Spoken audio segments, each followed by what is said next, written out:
3 പതിറ്റാണ്ടിലധികമായി പാലായിൽ സ്വർണ്ണ വ്യാപാര രംഗത്ത് പ്രവർത്തിച്ചു വരുന്ന വൈപ്പന ജ്വല്ലറിയുടെ നവീകരിച്ച ഷോറൂം പ്രവർത്തനം ആരംഭിച്ചു. ചടങ്ങിൽ നഗരസഭാ ചെയർപേഴ്സൺ ദിയ വിനു പുതിയ ഷോറൂമിന്റെ ഉദ്ഘാടനം നിർവഹിച്ചു. വി ശാരദാമ്മ വൈപ്പന ഭദ്രദീപ പ്രകാശനം നടത്തി.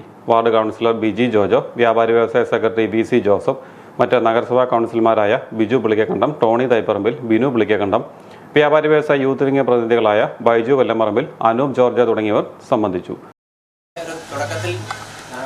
സെൻട്രൽ എക്സൈസിൻ്റെ ലൈസൻസ് കൊണ്ട് ഒരു നിയമം ഉണ്ടായിരുന്നു. അതുകൊണ്ടാണ് ഞങ്ങൾ കൊല്ലപ്പള്ളിയിൽ ആദ്യം തുടങ്ങുന്നത്. 4 വർഷം അവിടെ കട നടത്തി. അതിനുശേഷം 91 ജനുവരി മാസം 21-ാം തീയതിയാണ് ഇവിടെ ഈ ജ്വല്ലറി ഇവിടെ ഈ കെട്ടിടത്തിൽ ആരംഭിക്കുന്നത്. ഇപ്പോൾ 36 വർഷം കിടക്കുകയാണ്.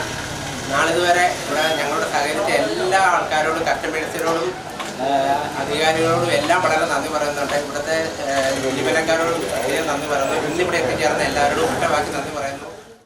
സ്വർണ്ണാഭരണങ്ങൾക്കൊപ്പം ലൈറ്റ് വെയ്റ്റ് ആഭരണങ്ങളും വെള്ളി, ഡയമണ്ട് ആഭരണങ്ങളുടെയും കമനീയമായ കളക്ഷനാണ് വൈപ്പന ജ്വല്ലറിയിൽ ഒരുക്കിയിരിക്കുന്നത്.